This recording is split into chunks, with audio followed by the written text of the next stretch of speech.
Hey there, little mama. I want you to know that when all hope is gone, God is always there and he's always working. There basically isn't a time when he isn't. And if you are a believer, you can take hope and strength in that. Now, we've been going through a series of when moms have hard times. And some of you moms have had really hard times. We're talking about infertility. We're talking about marriage problems. We're talking about some really hard issue. But you got to know something. God loves you and he is there for you. And he always has a but God story waiting for you. And today we are going to talk to someone very special that knows a lot about what God does and the but God stories. She's Hannah Corwin. And yes, she happens to be related to me. Hannah is my daughter-in-law, and I am super excited to tell you that she has written a book and it is called But God. And it is full of stories, just like maybe the one you're going through. I wanted to be able to bring Hannah on because in all of the time that we talk about the struggles of motherhood and the hard things that we go through, we can't lose sight of God's hand in our life. And the enemy is not going to make it easy for us. No, he's not. So stay tuned as we get ready to talk to Hannah Corwin and But God Stories. Welcome to the Moms Like Us podcast, where moms just like you learn strategies, systems, and skills through expert interviews and real-life insight designed to take your marriage, mothering, and home to the expert level.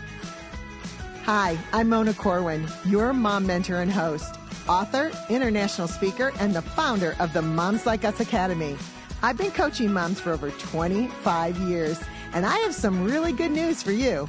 Motherhood isn't a natural talent. It's a skill, and you can learn it. You can crush it at motherhood instead of motherhood crushing you. So let's get to today's show. Welcome back. Okay. Right now, I am going to tell you a little bit about our sweet Hannah. Now, I could tell you how amazing Hannah is and how much we love her and how kind she is and all of that. But I want you to know Hannah as she was probably a good 10, 12 years ago when she was starting out in London, where she was from, and she was in the photography industry. She wasn't taking pictures of weddings and mountains and trees, although it is very pretty over there. And the weddings, well, royal weddings are always fun to think about, right? Hannah is a portrait photographer. I never really even knew what that was, but you know what? We look at it all the time in magazines and pictures of trying to capture moments of people and their lives. Hannah knows how to tell a story like nobody else when it comes to catching something on someone's face. She has quite the little gift for it. Hannah started out in England with these high-end photographers. And she would take pictures of all the fancy people like Chanel and Gucci, and she traveled all over the world. She knew and does know fashion. But Hannah was kind of narrow in what she knew about God and what he could do. Well, God had a different plan, and we're going to talk about it today and how it ended up with a But God story of her own and a book full of other stories. So I want to introduce you right now to my sweet Hannah Corwin. Hey, Hannah, how are you? Good. How are you? This is fun. I know. That's just chin wagging. Oh my gosh. I just got to tell you, friend, it is so good to have you on here. I love your But God story. I know you have a lot of them, but I wanted to be able to help the moms know your background with your own life and how God has used you. And then we'll talk about the unique way that he has equipped you to help others. So tell me something about your identity when you were in England before you found the Lord. Good question. I was working in the fashion industry. I just got a job with a very high-end fashion brand. And this was before e-com was as big as it is now. And this company was very much like the market leader. So they were supplying all of, ecom with high-end brands, like anything you need. It was a very elevated brand. And I got to work for this company. I moved to London and it was an incredible opportunity.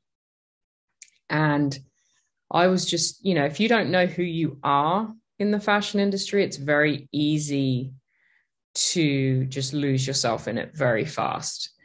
How old would you have been then? Young. 23? Oh, No, just maybe old 20. enough to know a little bit about yourself, but not all the way. Yeah. So I was very heavily influenced of like, well, I've got to wear this to fit in. I've got to look right. I've got to, it was very much consuming my thinking. So obviously with that comes like, well, if I'm got to look the part, you have to spend the money. So that's another part that gets robbed. And then it's like an imposter syndrome, honestly. You're just thinking, well, I've got to look the part, I've got to play the part, I've got to be this cool photographer. And it wasn't until about a year into me living in London that I actually encountered God. And I had just kind of lost myself in this job and in this role of, I think there's this perception in the fashion industry where you kind of have to have a bit of an attitude or a bit of a mean side to kind of, when actually anyone who's very secure in what they do is actually very kind. So I learned that very fast that I didn't need, but that comes from insecurity of like, well, I have to be this someone. And I remember one day being on the phone to a friend, and we've always been the greatest of friends. It was a really sweet friendship. And I remember being really cranky with her. Again, just that like little mean fashion girl side. And I got off the phone and I was like, this is not who you are. Like, you're not this person. And I remember thinking at the time, like, oh, there's like a problem here. And I remember it wasn't like I heard the voice of God. I didn't know the voice of God at the time, but I remember thinking like, oh, you need to go to church. Like, it was like that. So the next day I remember getting up, and obviously this is like a culmination of months of just things where I was like, oh, it wasn't just like a light bulb one-time thing. But I got up the next day, I Googled churches in London, found a church and just went and stood at the back. And I remember seeing all of these people at the front of the auditorium just dancing and jumping around and having fun and just like being in freedom. And I remember thinking like, whatever they have, I want that, because they just look so abandoned and free and carefree. And I was like, that looks like what I need. So I remember I couldn't tell you what was preached or what was talked about, but I just remember putting my hand up at the end. And I stood at the back because I didn't want to see anyone. Because again, I didn't want to be like the cool kid at church. Like, I'm so cool. And I remember just like putting my hand up and everyone's like, oh, we're going to pray. I was like, I'm good. And then I just like dipped out and I went home and I just kept going back. And it wasn't like a dramatic, radical salvation, like, but it was my salvation. And I remember leaving and just kept going back, and gradually my life started to change, and I saw just like blessings come and favor of work opportunities. And I ended up getting to work for an amazing photographer and this was so the Lord, because I was not qualified or equipped for this role whatsoever at all. But I was fortunate enough to work with this amazing photographer who was so humble, so talented, and really cared for his family and was very much about, well, this is my life, not my work is my life. His family were his life. And that was very rare in that industry. Mhm. So I was always so grateful to have him as this guy. Like, he really guided that for me of like, his kids would be on set and he would go home early because he wanted to pick his kids up from school, and he loved his wife well and honored his wife. And it was just amazing to see how God had put me with this man, to see like, hey, this is how we do things. But I got in that season, I worked for him for 3 years, and I got to travel the world and work with all these amazing brands and learn this level of excellence that I probably wouldn't have gotten to see had I not had this opportunity. And I'm just so grateful that God put me in that position. And then in that season, so I've been saved maybe a year, a bit less. And in that season, I got to go to Africa. And I had gone to Africa for a month. We always had a month off every year. And I just had no idea. Again, like, I was so wrapped up in my own world. I was so not aware of human trafficking or poverty or, third world countries and what was going on. So when I went to Africa, God really did a number on my heart. Like, I got absolutely ruined in the best way. Like, the people of Uganda have no idea how much they've impacted my life, and forever. Even now, I'm so grateful. I got to go for a month and I got to sit and just hear stories of what God had done in people's lives. And in that was healing for me, and a healing journey, and the start of restoration. And then it was the start of But God. So it was getting to sit down with people, hear their stories. One side was very sad, traumatic experiences. And then the other side was seeing the redemption of what God had done in people's lives. And I remember saying to God, like, God, I'm mad. Like, no one knows about what you're doing. Like, you've literally taken these lives and put them back together. And in that moment, God just said, well, go tell them. And he said, from the faceless to the famous, from the rich to the poor, no one's exempt from my love. These are my stories of hope. So go tell them. This isn't like for you to just keep for yourself. Like, you've had the revelation of how good I am. Like, go tell others. So in that moment, I was like, oh, wow, that was, and I'd had my camera with me the whole time, and I was journaling these stories, and had all these recordings, and I still have all these photos to this day. And it was a really beautiful start of my walk with God, and the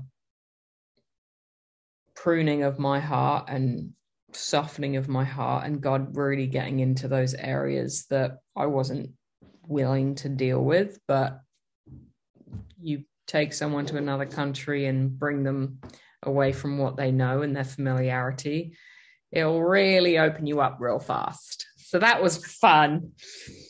So yeah, that's the initial story of But God and my salvation. Yeah. But God went on to kind of, as he's forming your identity, had your identity in him, but he wanted you to see that full identity. Mm-hmm. And so to do that, he kind of wrecked your heart a little bit, but he gave you some really good roots. Mm-hmm.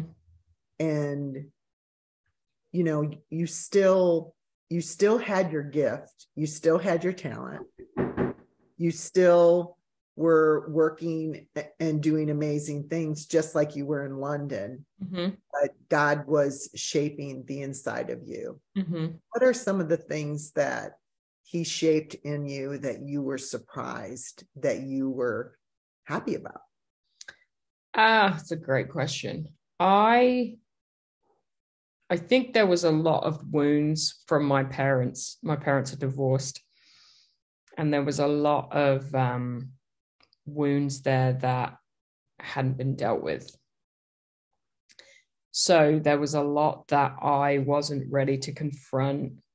That was probably the biggest one. The second one was being in your own world. And, just as humans, we just have a very selfish nature. So it's very easy for us to just think about what affects us. Going to Africa and seeing the level of poverty, but also the desperation and the hunger to encounter Jesus, something that we take for granted, clean water, showers, access to all of these amazing things that we have in the West. And for me to go and see that for myself and just have that revelation of your own selfish nature.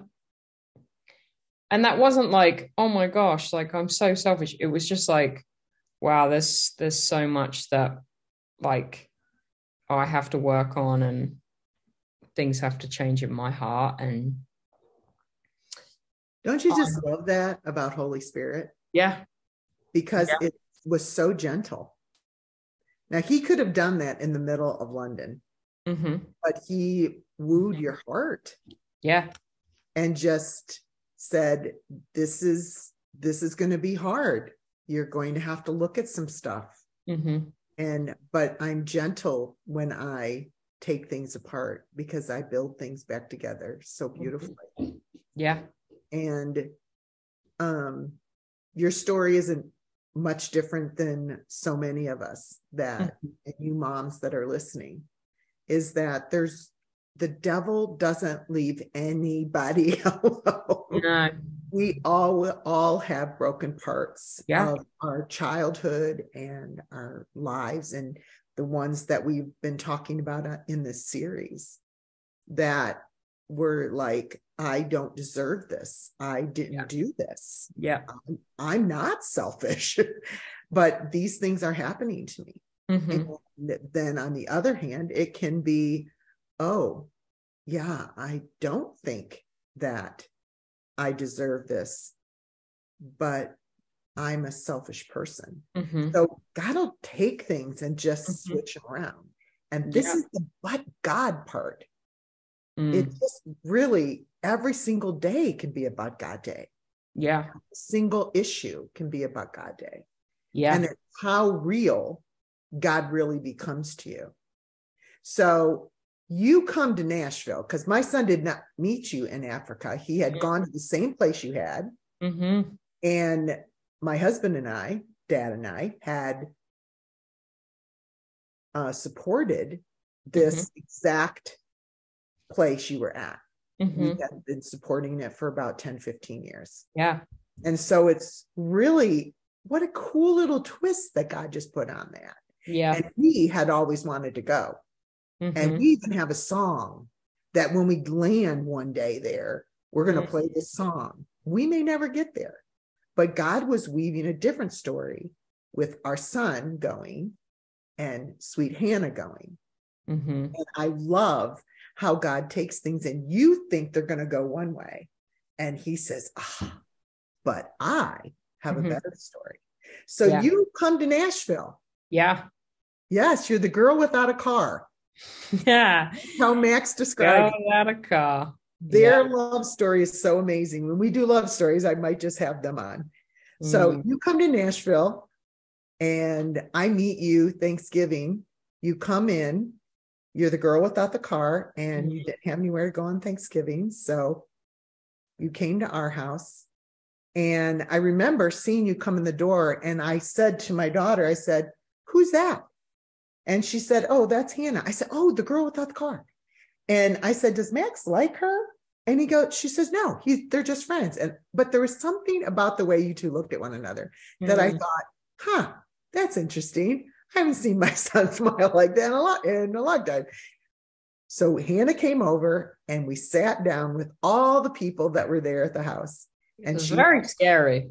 very scared. There were a lot of people there, always is Yeah. us, but we sat down and we had tea, our very first cup of tea together. We have had many teas since then. Hannah calls me often, and at 3:00 lots of times, which it's almost 3:00 now, that we have tea together and just catch up because I'm still in Dallas. And I have to tell you, that very day, she had something on her heart. And because I published books, she wanted to ask me some questions about my publishers. And she had a beautiful idea, which was not the But God book, but it is a beautiful idea still. And we met several times after that. And I just remember thinking to myself, this is a serious young lady, because the weight of what you had was serious. Now I know how funny you are and how lighthearted you are. But that day, it was weighing on you of all the things that you had when you came to Nashville. Yeah. So tell us about Nashville when you got here, because I know God did a work there. Yeah. I always tell people God like took me from London to America to have a relationship with him. Like everything was comfortable and familiar. I had my friends, I had community, I had my church, I had job, I had money, I knew London really well. Like I had it great. But I wasn't in the depth of my relationship with God like I am now. So it was very easy for me to just think, sorry, your son's just walked in the middle of. I know. Why don't you just stick your head over here, Max, and say hi? All the girls will be here thrilled. It comes. Oh, we're just to the Nashville where she mom. It's your mom. I've been watching him outside picking up his food order, and I was like, he's about to roll on in this door. And hi, boy. My two favorites. I knew he was going to come bowling in at some point. Good. Mom's like watching this out the corner of my eye, chasing his Uber Eats. Okay, sorry. So yeah, everything was very comfortable in London, and it was very easy for me to live. But I hadn't had that relationship with the Lord where I was fully surrendered. So for me, it was very easy to say yes to moving to America. So I was like, well, I don't have any commitments. I can go and have this great life. It'll be really fun. And I look back now and I was like, oh my gosh, what like bananas? I just packed up my cases and went. And I came and everything was stripped away. So it was like the job I thought I was coming for didn't happen. So then the finances weren't there. And, you know, all these other things, I had no friends, I didn't know anyone. So for me, it was kind of like, what the bananas is going on here? I thought I was about to live the American dream. So I'm living in New York and I'm like, okay, well, God, you're going to have to show up. I remember it was a Sunday morning in church and I was like, God, you're going to have to show up. I don't know how, I don't know where I'm going to live. I don't know, you know, my living accommodation had fallen through, like all these things. And I was like, you need to do something miraculous. Well, by the end of that day, I had I'd gone over to a friend's Easter egg hunt thing. And it was this lovely place in New Jersey. And by the end of that day, this woman was like, I really feel like you're supposed to live in this house. And I was like, I don't know you. This is, you know, and she's like, I just can't shake this feeling that you're supposed to live in this house. And it was this beautiful, beautiful house. I'm forever grateful for them. And they prayed over me. And I think within a week, I had some photography contract where someone had called me and was like, hey, like, we need a photographer for this online website. And I was like, wow, that's amazing. Yes. So I did that. So accommodation was done, income was coming in. And I was so dependent on God because I was like, I have no other choice here but to depend on him. So I just saw the provision of God, which took me to depths with him. And then a record label that I'd worked with in London had a department in Nashville. And they said they'd seen something I'd shot years ago. And they said, well, if you're ever in Nashville, let me know. And I was like, when am I ever going to be in Nashville? Well, I reached out to them and I said, I actually live in New York now. If you ever need anything, please let me know. Well, within 3 months, they'd flown me out to shoot an artist here. And it just kind of grew and grew. And then I came to our church here, The Belonging.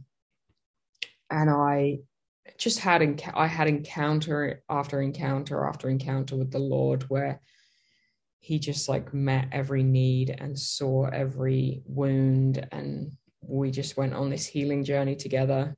And eventually I'd moved to Nashville and just met people, built relationships, worked hard, did lots of test shoots and just built a portfolio here and had meetings. And then it just grew from there. So now I work a lot with country music artists, Christian artists. So it's really great. I love it here. And then in that I met Max at a friend's wedding and we became great friends. It wasn't an instant, oh my gosh, you're my husband. We were such great friends for a long time. And he's just so easy to get along with. And we just became great friends and then we fell in love. You absolutely did. And your love story is so good. You know, one of the things, because I didn't know you, obviously, when you were in London. So it's hard for me to see you as selfish or self-centered. It's very difficult for me to see you like that. Oh, it was so bad. You would have been so embarrassed. Because what God did when he had you in this arena of important things, again, he brought you to a spot and he redeemed the identity and who you were and who you are, so that you could go out and truly use the gifts that he had given you with that redeemed. And I love that because you are one of the most selfless people I know. You are one of the kindest people I know. And I always say, when I explain who you are, if you know Hannah, you are loved well. If you are loved by her, you are loved well. And I think you love people well. And I think that's a thing that obviously was not in place, but God worked in your heart. And I, again, want to encourage the moms that as you're going through hard things, no matter how hard they seem, or maybe you're like, well, this isn't dramatic enough, please understand and open up your heart to allow him to pull down and deconstruct things that are not of him and allow him to dig deep roots so you can really grow into who he has asked you to become. I hope you're enjoying this conversation that I'm having with my sweet daughter-in-law, Hannah Corwin. Now, Hannah really does have an amazing God story. And I love the way she explains how God took a hold of her heart and then he worked it around so that there would be a lot of rooted work in her so she could really, truly serve him in the gift that she had at the beginning. You see, we have these gifts. We have gifts and talents. And some of them are really pretty good all by themselves. We don't have to do much to them. Some of them we have to work on and make them even better. But it is what we do with them that makes all the difference. Now, we're going to be talking in part 2 about exactly that. The journey, Hannah's but God journey, and how it applies to you and the book that she wrote. So I will see you in just a little bit on part 2 of Hannah Corwin on Moms and Like Us Do Things Like This. I sure hope you enjoyed this episode of Moms Like Us Do Things Like This. Sweetheart, we have so much more over on the website, Moms Like Us, and we also are on Instagram at Moms Like Us __, and you can just join us over there to learn why we should know what we should know, what we should know. But I have got a little special thing that we have in the Moms Like Us world. It's called the Moms Like Us Academy, and I hope you'll consider it. You can find out more about it on the momslikeus.org website, but it is full of masterclasses that teach you how. Because, girl, motherhood isn't a natural talent. It's a skill, and you can learn it. But to learn it, you have to know how. And that's where we do it. That's where moms just like us, moms just like you, we make it happen. So I hope that you will go over and join us in the Moms Like Us Academy. Okay, that's it. Bye for now.